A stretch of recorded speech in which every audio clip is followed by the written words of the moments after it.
के हैं। Hill station Pachmarhi को किन उपनामों से जाना जाता है? तो इसे मध्य प्रदेश की छत भी कहते हैं, सतपुड़ा की रानी भी कहते हैं, हरिवंश कोट भी कहते हैं। तो इसका आंसर आ जाएगा उपरोक्त सभी। पचमढ़ी को मध्य प्रदेश की छत, आपको इनके नाम बहुत अच्छे से याद रखने हैं। मध्य प्रदेश को पचमढ़ी की छत, सतपुड़ा की रानी, हरिवंश कोट कहा जाता है। ये नर्मदापुरम जिले में स्थित है। कैप्टन जेम्स फोर्सिथ ने 1862, आपको इनका जो ईयर होता है अच्छे से याद रखना और किसने स्थापना की थी भी याद रखना है।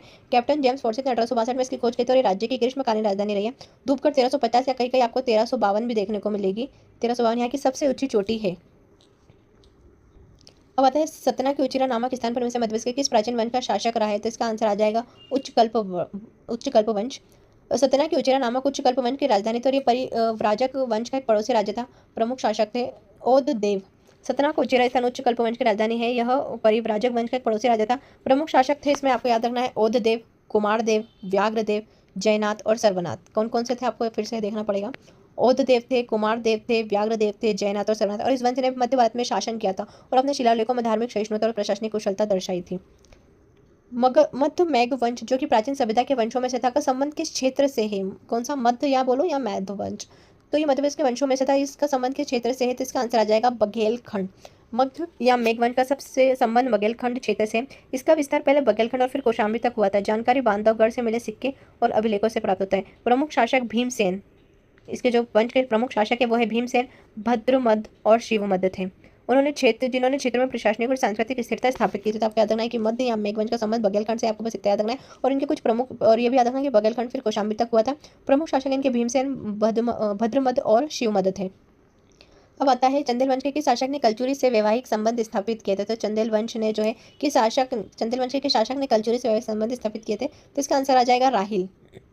राहिल जो है चंदेल वंश के एक प्रमुख शासक थे जिन्होंने कलचुरी वंश से वैवाहिक स्तंभ स्थापित किए थे। किससे? कलचुरी से। किसने? राहिल चंदेल वंश ने। उन्होंने महोबा में सूर्य मंदिर और राहिल सागर का निर्माण भी कराया था। ये लाइन बहुत इंपॉर्टेंट है, आपको याद रखना है। इन्होंने महोबा में सूर्य मंदिर और एक राहिल सागर, जो कि नए के नाम पर राहिल सागर का निर्माण कराया था। बांदा स्थित रासिन नगर में भी उनके शासनकाल के स्थापत्य कला के प्रमाण मिलते हैं जो इनके वैभव को दर्शाते हैं। कहाँ पर? बांदा स्थित रासिन नगर में इनके शासनकाल के स्थापत्य कला के प्रमाण मिलते हैं जो इनके वैभव को दर्शाते हैं। तो आपको बस इतना याद रखना है कि राहिल चंदेल वंश के जो प्रमुख शासक हैं इन्होंने कलचुरी वंश से वैवाहिक स्तंभ स्थापित किए थे और उन्होंने महोबा में सूर्य मंदिर और एक राहिल सागर का निर्माण कराया था महोबा में। ठीक है, अब हम आते हैं नेक्स्ट पर। भगवान शिव को समर्पित खजुराहो में मातंगेश्वर मंदिर का निर्माण किस चंदेल शासक ने करवाया था? तो इसका आंसर आ जाएगा हर्ष ने। हर्ष चंदेल वंश का एक प्रथम महत्वपूर्ण शासक था और उन्होंने अहिश्व ज्वर हरण मणि, कौन कौन सी, बहुत इसका नाम अच्छे से याद रखना ना, ज्वर हरण मणि की उपाधि धारण की थी। किसने? हर्ष ने। इन्होंने गुर्जर प्रतिहार राजा महिलपाल, कौन कौन है? गुर्जर प्रतिहार राजा महिलपाल और राष्ट्रकूट शासक इंद्र तृतीय के विरुद्ध सैन्य सहयोग किया था। और इनके शासनकाल में खजुराहो में मतंगेश्वर मंदिर का निर्माण भी कराया गया था। तो आपसे पूछो कि खजुराहो में मातंगेश्वर मंदिर का निर्माण किसने कराया था? तो इसका आंसर आ जाएगा हर्ष। और ये भी बहुत इंपॉर्टेंट है कि इन्होंने अहिश्व ज्वर हरण मणि की उपाधि धारण की थी। मंदिर समूह के अंदर चित्रगुप्त मंदिर किस देवता को समर्पित है? खजुराहो के मंदिर में जो चित्रगुप्त मंदिर किस देवता को समर्पित है? तो इसका आंसर आ जाएगा सूर्यदेव। सूर्यदेव चित्रगुप्त मंदिर सूर्य खजुराहो के सबसे सुंदर मंदिरों में से एक है जो सूर्यदेव को समर्पित है और इसका निर्माण राजा गंडदेव के द्वारा करवाया गया था, जहां भगवान सूर्य की 7 घोड़ों वाले रथ पर सवार मूर्ति स्थापित है जो गुप्तकालीन मूर्ति कला की उत्कृष्ट मिसाल प्रस्तुत करती है। लुगात अ हिंदवी कविता की रचना किस चंदेल शासक ने की थी? आपको बहुत अच्छे से रखना, क्या नाम है? लुगात ए हिंदवी कविता की रचना। इसका आंसर आ जाएगा विद्याधर। विद्याधर राजा गंडदेव के पुत्र थे और उन्होंने खजुराहो में सबसे बड़े कंदरिया महादेव मंदिर का निर्माण कराया था। किसने? विद्याधर ने। वे कला, स्थापत्य और साहित्य प्रेमी शासक थे। इन्होंने लुगात ए हिंदवी कविता की रचना की जो उस युग की संस्कृत और हिंदी के मिश्रण का एक प्रमुख उदाहरण है। सिरसागढ़ का युद्ध कब लड़ा गया था? तो इसका आंसर आ जाएगा 1182 में। सिरसागढ़ का युद्ध 1182 में चंदेल शासक परमाल देव, किसने? सिरसागढ़ का युद्ध 1182 में चंदेल शासक परमाल देव और चौहान शासक पृथ्वीराज के बीच लड़ा गया था। इस युद्ध में परमाल देव के सेनापति आला उदय वीर गति को प्राप्त हुए थे। तो अगर आपसे पूछा जाए कि आला उदय ऐसा कौन सा युद्ध जिसमें आला उदय वीर गति को प्राप्त हुए थे, तो इसका आंसर आ जाएगा सिरसागढ़, जो कि 1182 में हुआ था। किसके बीच? परमाल देव और पृथ्वीराज चौहान के बीच में। और परमाल देव के जो सेनापति है आला उदय इसमें वीर गति को प्राप्त हो गए थे और ये बुंदेलखंड क्षेत्र में हुआ था। चंदेल वंश के पतन की शुरुआत यहीं से ही मानी जाती है, सिरसागढ़ के युद्ध से। चंदेल शासक के समय कुतुबुद्दीन ऐबक ने कालिंजर पर आक्रमण कब किया था? जो किस चंदेल शासन के समय पर कुतुबुद्दीन ऐबक ने आक्रमण किया था? तो इसका आंसर आ जाएगा हमीर वर्मन, जो कि आखिरी शासक था। कुतुबुद्दीन ऐबक ने 1203 ईस्वी में चंदेल शासक हमीर वर्मन के शासनकाल में कालिंजर पर आक्रमण किया था और इस आक्रमण के परिणाम स्वरूप चंदेल शासक कमजोर हो गया और उनके पतन की प्रक्रिया प्रारंभ हुई। हमीर वर्मन चंदेल वंश के उत्तरकालीन शासकों में से एक था। हम 91 क्वेश्चन पर आ गए। अब हम पूरा 100 करेंगे इसे। मध्य प्रदेश के प्राचीन वंश एवं से संबंधित स्थानों का सही मिलान करना है। तो इसका आंसर जो आ जाएगा वो आ जाएगा ए, मतलब जो कच्छप घात वंश है वह सिहोनिया ग्वालियर से संबंधित है। नाग वंश जो है विदिशा ग्वालियर से संबंधित है।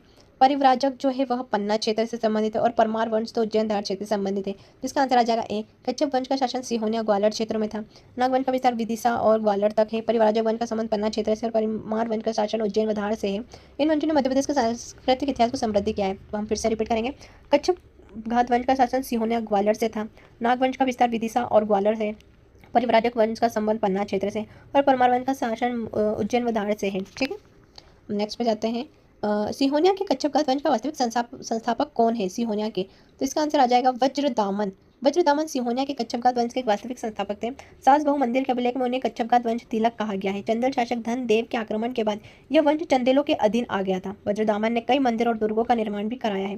तो आपको याद रखना है कि वज्रदामन सिहोनिया के कच्छपघात वंश के एक वास्तविक संस्थापक माने जाते हैं। और सासबहू मंदिर के अभिलेख में उन्हें कच्छपघात वंश तिलक कहा गया। ये बहुत इंपॉर्टेंट है। सासबहू मंदिर कहाँ है? ग्वालियर में। तो इस अभिलेख में उन्हें कच्छपघात वंश तिलक कहा गया है। चंदेल शासक धनदेव के आक्रमण के बाद यह वंश चंदेलों के अधीन आ गया था। वज्रदामन ने कई मंदिरों दुर्गों का निर्माण भी कराया है। मुरैना के मितावली गांव में 64 योगिनी मंदिर का निर्माण किस कच्छपघात वंश शासक ने कराए थे? बहुत ही इंपॉर्टेंट है। आपको एक 64 योगिनी मंदिर जो है मुरैना में भी देखने को मिलेगा। तो यही पूछा कि कच्छपघात वंश के शासक ने कौन से शासक ने करवाए थे? इसका आंसर आ जाएगा देवपाल। कच्छप वंश शासक देवपाल ने मुरैना के मिताली गांव में 64 योगिनी मंदिर का निर्माण कराया था और ये गोलाकार मंदिर भारत की वास्तुकला का अद्भुत उदाहरण है। कहा जाता है कि भारतीय संसद भवन जो कि संविधान भवन के नाम से है कि डिजाइन की प्रेरणा इसी मंदिर की संरचना से ली गई। तो आपको एक 64 योगिनी मंदिर जो है आपको कहाँ पर? एक तो मुरैना में देखने को मिलेगा और खजुराहो में भी देखने को मिलेगा। उसके बाद आता है तोमर वंश का संस्थापक निम्न में से कौन है? कौन है तोमर वंश का संस्थापक? तो इसका आंसर आ जाएगा वीर सिंह देव। वीर सिंह देव देव वर्मा के पुत्र और मध्य प्रदेश के तोमर वंश के संस्थापक माने जाते हैं। ये लाइन आपके लिए बहुत इंपॉर्टेंट है। ये जो वीर सिंह देव है, तोमर वंश तो इंपॉर्टेंट है लेकिन उसके जो संस्थापक है वो भी इंपॉर्टेंट है कि वीर सिंह देव देव वर्मा के पुत्र मध्य प्रदेश के तोमर वंश के संस्थापक माने जाते हैं। उन्होंने ग्वालियर में शासन स्थापित किया था और वीर सिंह लोग व दुर्भक्ति तरंगिणी जैसी रचनाएं की। किसने? वीर सिंह देव ने। उनके नाम से ही वीर सिंह लोग व दुर्भक्ति तरंगिणी जैसी रचनाएं की थी। उनके शासनकाल में तोमर वंश ने ग्वालियर को कला सांस्कृतिक संगीत का प्रमुख केंद्र बनाया है। शासक का उल्लेख तारिक ए मुबारक शाही में किस में मिलता है? किस तोमर वंशी शासक का जो उल्लेख है तारिक ए मुबारक शाही में मिलता है? तो कौन सा शासक है उसका हम देखते हैं। इसका आंसर आ जाएगा वीरमदेव। वीरमदेव तोमर वंश के प्रमुख शासक थे जिसका उल्लेख तारिक ए मुबारक शाही में मिलता है। उनके शासनकाल में खिजर खान ने ग्वालियर पर आक्रमण किया किंतु वह असफल रहा। वीर सिंह देव ने अपने सामरिक कौशल से राज्य की सीमाओं की रक्षा की और तोमर वंश की प्रतिष्ठा बनाए रखी। तो वीरमदेव जो है वो तोमर वंश के प्रमुख शासक है जिनका उल्लेख तारिक ए मुबारक शाही में मिलता है। अब आता है सही सुमेलित करना है, विद्वान एवं से संबंधित रचनाएं हैं। तो इसका जो हम देख लेते हैं आंसर बी आएगा। हमीर महाकाव्य। हमीर महाकाव्य जो है वह नए चंद सूरी की है। यशोधर चरित्र जो है पद्मनाभ की है और जो संगीत दर्पण है वह दामोदर भट्ट की है और सुलेम चरित्र कल्याण मल की है। तो आपको ऐसा याद रखना है कि जो हमीर महाकाव्य है वो नयचंद्र सूरी की है। यशोधर चरित्र जो है पद्मनाभ की है। संगीत दर्पण दामोदर भट्ट की है और सुलेम चरित्र जो है वह कल्याण मल की है। इसका आंसर आ जाएगा बी। हमीर महाकाव्य नयचंद्र सूरी के द्वारा और यशोधरा रचित पद्मनाभ द्वारा रचित, दर्पण दामोदर भट्ट के द्वारा तथा सुलेम रचित चरित्र जो है कल्याणमल के द्वारा रचित है। इन कृतियों में मध्यकालीन भारत की सांस्कृतिक, धार्मिक और साहित्यिक समृद्धि का वर्णन मिलता है। विशेषकर संगीत दर्पण जो है वह संगीत शास्त्र की एक उत्कृष्ट रचना है जो कि किसके द्वारा रचित है? दामोदर भट्ट के द्वारा। सुलेम चरित्र कल्याणमल के द्वारा, हमीर महाकाव्य नयचंद सूरी के द्वारा और यशोधर चरित्र पद्मनाभ के द्वारा रचित है। शासनकाल में मतलब कि तोमर वंश के शासनकाल में सिकंदर लोधी ने ग्वालियर पर आक्रमण किया था। तो इसका आंसर आ जाएगा मानसिंह। मानसिंह तोमर वंश का एक सबसे प्रसिद्ध शासक है। उसके शासनकाल में सिकंदर लोधी ने ग्वालियर पर आक्रमण किया परंतु असफल रहा। मानसिंह ने रानी गुर्जरी जो कि उसकी प्रेमिका थी के लिए ग्वालियर का एक प्रसिद्ध गुर्जरी महल और मानसिंह महल भी बनवाया था, मान मंदिर महल, और उनके दरबार में तानसेन जैसे संगीतज्ञ भी थे। अब आता है 98। विद्वान एवं उनकी रचनाओं की करना है कि क्या मानसिंह मान कौतूहल, तो ये सही लग रहा है। नारायण दास छिताई चरित्र यह भी सही है और तानसेन गुर्जरी हाड़ी, इसका आंसर देखना पड़ेगा। इसका आंसर जो है वह डी है, यह सही सुमेलित नहीं है। मानसिंह मान कौतूहल सही है और वृंदालाल मृगनयनी सही है और नारायण दास छिताई चरित्र सही है। तानसेन गुर्जरी हाड़ी गलत है। तानसेन गुर्जरी हाड़ी यह गलत है क्योंकि गुर्जरी हाड़ी राग की रचना तानसेन ने नहीं बल्कि एक प्रसिद्ध संगीतज्ञ बेजू भट्ट ने की थी। तो आपको ये बहुत अच्छे से याद रखना है कि गुर्जरी हाड़ी राग की रचना तानसेन ने नहीं बल्कि एक प्रसिद्ध संगीतज्ञ बेजू भट्ट ने की थी।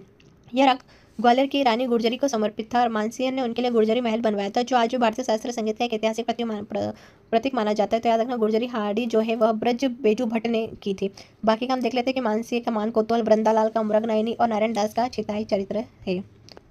99 क्वेश्चन पर आ गए हैं। कश्मीर के शासक जैनुल आबदीन को किस तोमर शासक ने संगीत की रचनाएं, जो कश्मीर के शासक है ना जैनुल आबदीन, इन्हें किस तोमर शासक ने संगीत की रचनाएं भेंट की थी? तो इसका आंसर आ जाएगा डूंगर सिंह। डूंगर सिंह ने कश्मीर के शासक जैनुल आबदीन को संगीत चूड़ामणि और संगीत शिरोमणि, आपको ये दो याद बहुत अच्छे से याद रखना है, संगीत चूड़ामणि और संगीत शिरोमणि नामक संगीत ग्रंथ भेंट किए थे। इन्होंने सैयद वंश के शासक मुबारक शाह के आक्रमण को पराजित किया था। किसने? डूंगर सिंह ने। इन्होंने सैयद वंश के एक शासक है मुबारक शाह के आक्रमण को पराजित किया था। डूंगर सिंह का शासनकाल कला और संगीत संरक्षण के लिए प्रसिद्ध है, एक तो शासन कला और एक संगीत के लिए। और उन्होंने किस सैयद वंश के शासक को हराया था? तो सैयद वंश के शासक मुबारक शाह को आक्रमण में पराजित किया था। और उन्होंने कश्मीर के शासक जैनुल आबदीन को संगीत चूड़ामणि और सिंगोर शिरोमणि नामक संगीत दिए थे। हम 100 क्वेश्चन पर आ चुके हैं। मालवा पर आक्रमण करके शासक परमार वंश को हरा कर दिल्ली सल्तनत में मिला लिया गया था। तो मालवा पर आक्रमण कर कौन से शासक जो है परमार वंश का था, उन्हें हराकर दिल्ली सल्तनत में मिला दिया गया था? इसका आंसर आ जाएगा महलक देव। महलक देव परमार वंश का एक अंतिम शासक था। 1305 ईस्वी में अलाउद्दीन खिलजी ने मालवा पर आक्रमण कर लिया था और महलक देव को पराजित कर दिया। राज्य को दिल्ली सल्तनत में मिला लिया गया और इस घटना में परमार वंश का अंत हो गया, जो कि मालवा पर वह राज कर रहे थे। तो इस घटना में से परमार वंश का अंत हो गया और मालवा क्षेत्रों पर खिलजी शासन की स्थापना हो गई थी। तो दोस्तों यहाँ हमने 100 क्वेश्चन पूरे कर। अगर आपको वीडियो पसंद आए तो प्लीज़ वीडियो को लाइक एंड सब्सक्राइब कर दीजिए। और अगर आपको इसकी नेक्स्ट वीडियो चाहिए तो कमेंट जरूर करिएगा, तो मैं इसके नेक्स्ट वीडियो भी लाऊंगी जहाँ हम सभी यूनिट को धीरे धीरे कवर कर लेंगे। तो प्लीज़ लाइक एंड सब्सक्राइब।